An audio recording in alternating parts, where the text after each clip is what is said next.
lleva el liderazgo por lejos es el ransomware, en que los cibercriminales, ¿no es cierto?, utilizan un malware específico para cifrar, para encriptar los datos de una organización, de tal forma que ya no los puedes leer a menos que quien te atacó te dé a cambio que tú le pagues, típicamente en bitcoins, una cantidad muy, muy importante de dinero. A menos que tú le pagues, él no te da la clave de descifrado.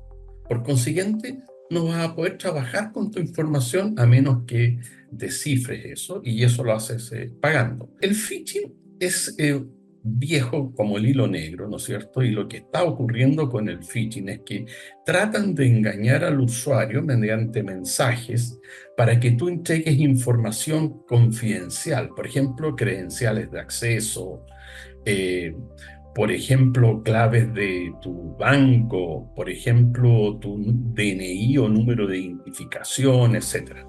Y bueno, estos mensajes son fraudulentos y lo que se persigue es que el usuario caiga en él, crea que es un mensaje fidedigno, ¿no es cierto?, legítimo, y que entregue la información que no debía entregar. Amenazas internas, que se habla poco de ellas y que la verdad es que son bien importantes.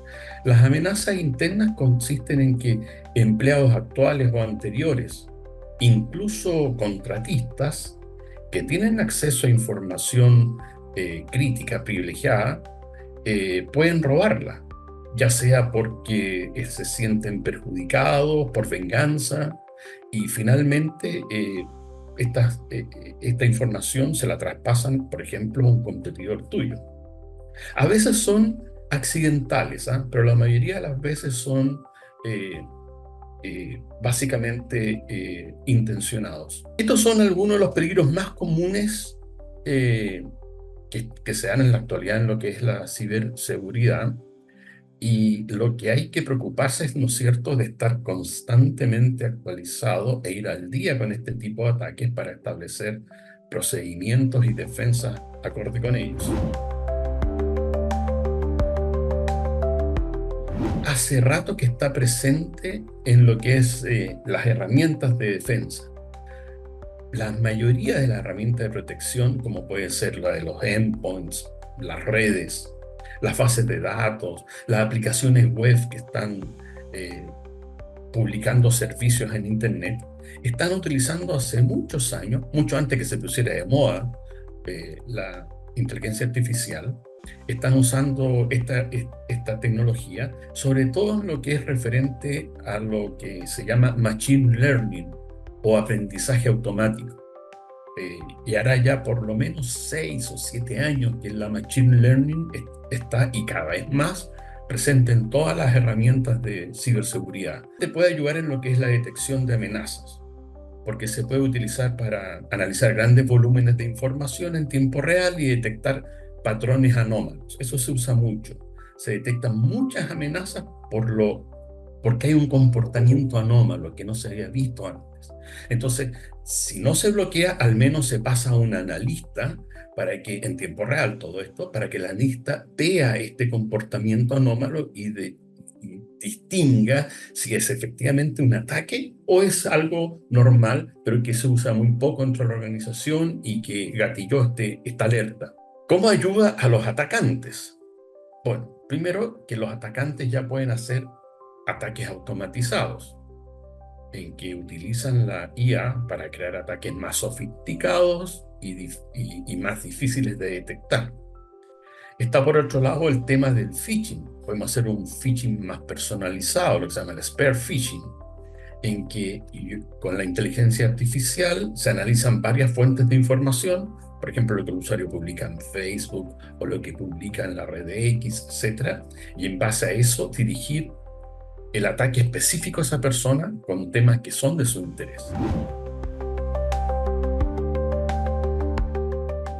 Para mejorar la seguridad informática, una compañía debe implementar una combinación de medidas, tanto tecnológica, organizativa, de procedimiento, de formación o educación. Y aquí voy a esbozarte algunas. Por ejemplo, lo primero, evaluación y gestión de los riesgos. ¿A qué me refiero con esto? Que deberían realizarse periódicamente en una organización auditorías y pen testings o ethical hacking de seguridad para detectar eventualmente aplicaciones vulnerables o repositorios de datos vulnerables. Debería también evaluarse el riesgo, los posibles riesgos y el impacto en la organización para poder armar una priorización de estas medidas de seguridad. Políticas de seguridad. Muchas de estas cosas, de hecho, lo bueno que tienen es que son de muy bajo costo o no tienen costo. Algunas sí, por supuesto, pero otras no. Por ejemplo, generar una política de seguridad informática y un plan director de ciberseguridad para establecer políticas claras y actualizadas que definan cómo protegerse de los ataques, tanto los recursos como los datos sensibles. Control de acceso. Implementar políticas más estrictas de control de acceso. Y lo último lo dejé para el final porque creo que es tal vez una piedra angular y muy importante, es la concienciación y formación de los usuarios. Hay que mantener continuamente capacitándose a los usuarios en lo que es todos estos ataques, todos los que son ejemplos de malware, de phishing, hacer campañas de phishing que yo mismo hago dentro de la organización para mis empleados, de tal forma que los voy preparando y cuando les llega un phishing de verdad, no van a estar tan fácilmente expuestos a caer en él.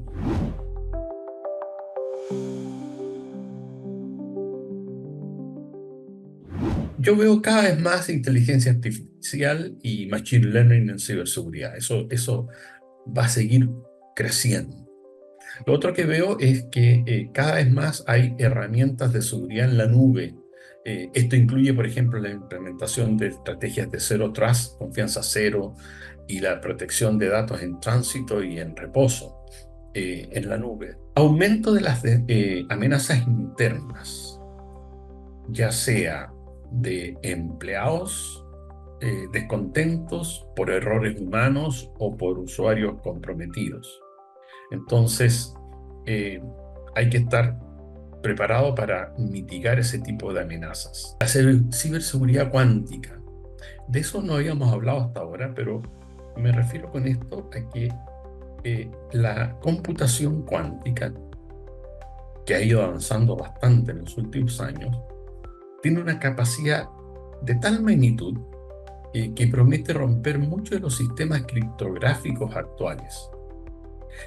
Pero, en contraparte, puede ofrecer nuevos métodos de cifrado.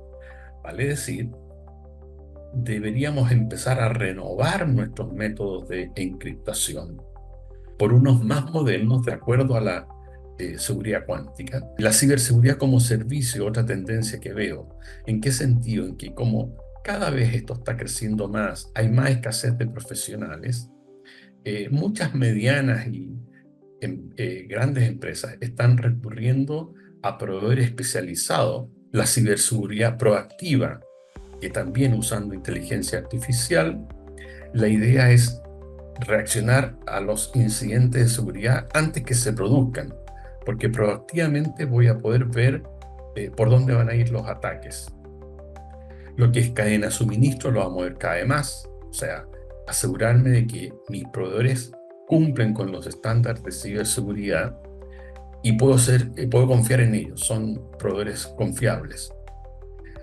Y tal vez lo último que veo es lo que es simulación y resiliencia, vale decir, construcción de capacidades de resiliencia para poder recuperarse rápidamente de un ataque que es cada vez más significativo, más importante. Entonces esto incluye planificación, ejercicios y ejecución de estrategias de respuesta a incidentes y a la gestión de crisis que eso genera.